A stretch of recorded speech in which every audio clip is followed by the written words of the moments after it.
Halo semuanya, perkenalkan nama saya Desi Marta Amelia. Saya berasal dari UPN Veteran Jawa Timur dengan NPM terakhir saya yaitu 351. Konten kali ini untuk memenuhi tugas UTS mata kuliah Bahasa Indonesia kelas G537.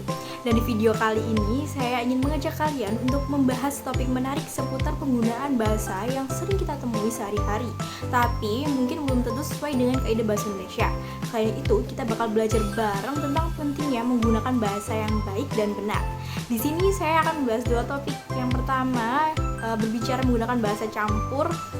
Itu benar apa salah sih? Dan yang kedua adalah penulisan pamflet. Langsung saja kita masuk topik yang pertama.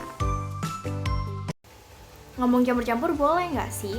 Di kehidupan sehari-hari, kita sering mendengar orang berbicara dengan mencampur bahasa Indonesia dengan bahasa daerah mereka. Contohnya di kota saya tinggal yaitu Surabaya. Siapa sih yang nggak tahu CJJJ Surabaya? Mereka seringkali berbicara menggunakan bahasa campuran antara bahasa Indonesia dengan bahasa Jawa Surabayaan. Contohnya ada di cuplikan video berikut ini. Kayak cici Surabaya. Caranya cukup gampang. Kalian tuh kayak ngomong bahasa Jawa biasa sehari-hari, tapi ojo full bahasa Jawa. Jadi kayak ada dicampur-campur bahasa Indonesia gitu. Terus beberapa kata diganti pakai huruf A. Contoh, gak iso jadi ndak isa. Yo opo jadi ya apa. Opo o jadi apa o. Nang di jadi ndek mana. Nang kono jadi ndek sana gitu. Jadi kayak bahasa Jawa tapi dicampur Indonesia tapi dihalus-halus gitu. Jessica, ya ampun, aku puangling sih. Ya apa kabare? Kita Kemarin aku nang vertik, ketemu sapa kon? Kamu nyangka kon pasti. Kamu sapa? Bojone aku. Aku Sing protek bodeng to. si motone kayak kodok. Aku ro. Sing wedoke sing jambune panjang mbek rambutnya kewetek iku ya. Dari beberapa kalimat di atas, seperti ndak isa, pembenaran kata yang benar adalah tidak bisa. Kemudian ada ya apa, pembenaran kata yang benar adalah gimana. Apa oh, pembenaran kata yang benar adalah kenapa. Kemudian ada dek mana, pembenaran kata yang benar adalah di mana. Dan ada kalimat nengkono, pembenaran kata yang benar adalah di sana. Apakah ini salah? Tidak, sebenarnya salah. Bahasa campuran seperti ini umum digunakan dalam percakapan informal, terutama di daerah Jawa atau Surabaya. Ini mencerminkan identitas dari kedekatan antar pembicara. Tapi yang perlu kita pahami adalah konteks penggunaannya. Kalau kita sedang menulis surat resmi, presentasi akademik, wawancara kerja, berbicara di forum nasional, maka kita harus menggunakan bahasa Indonesia yang baku dan sesuai dengan kaidah bahasa Indonesia. Kemudian kita masuk pada topik yang kedua, yaitu kesalahan pada penulisan di pamflet. Coba perhatikan pamflet-pamflet yang sering kamu lihat di jalan, sekolah, bahkan di medsos. Pernah nemu tulisan seperti ini? Kedengarannya maknanya sudah benar ya, namun banyak sekali kaidah yang masih belum sesuai dengan kaidah bahasa Indonesia. Yuk kita bahas bareng kesalahan umum di pamflet supaya informasinya nggak cuma menarik, tapi juga benar. Penggunaan frasa di area dilengkapi di sini sering dianggap kurang tepat di dalam bahasa Indonesia karena tidak sesuai dengan kaidah tata bahasa yang baik dan benar, terutama dalam konteks penempatan kata depan di.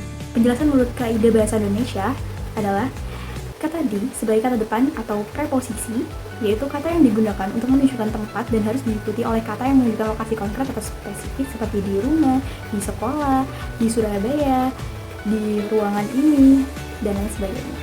Namun, kata di area dilengkapi di sini bersifat umum dan bukan penunjuk tempat yang spesifik, apalagi penggunaan kata area menggunakan huruf kapital di awal kata. Mengapa salah?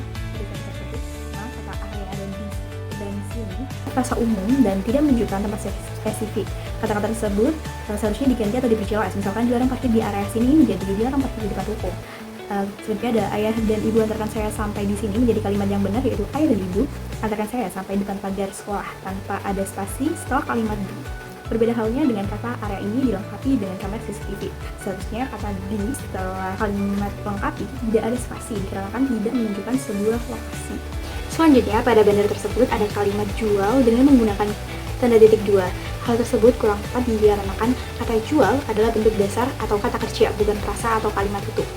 Kata jual sendiri berarti menawarkan barang untuk ditukar dengan uang, tapi dalam konteks iklan atau pamflet, kita sering melihat tulisan seperti itu. Mengapa bentuk ini dianggap kurang tepat? Karena menurut kaidah bahasa Indonesia, penggunaan tanda titik 2 harus diikuti oleh penjelasan dari kata sebelumnya yang bersifat jelas atau merupakan bagian dari kalimat lengkap. Dalam hal ini, jual bukanlah pernyataan yang lengkap. Seharusnya tanda titik 2 digunakan jika sebelum daftar, sebelum penjelasan atau rincian, kemudian sebelum kutipan langsung, dan juga setelah pernyataan lengkap.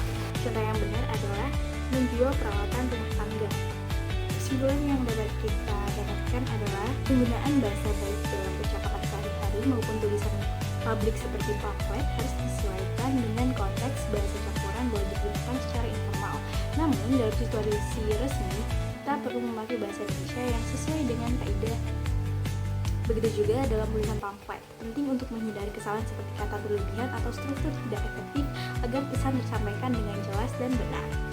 Jadi, yuk mulai bijak dalam berbahasa. Sesuaikan gaya bahasa dengan situasi dan pastikan setiap kata yang kita pilih bisa menyampaikan pesan dengan jelas dan tepat. Karena bahasa bukan sekedar alat komunikasi, tapi juga cerminan dari cara kita berpikir. Sekian yang dapat saya sampaikan. Terima kasih. Bye.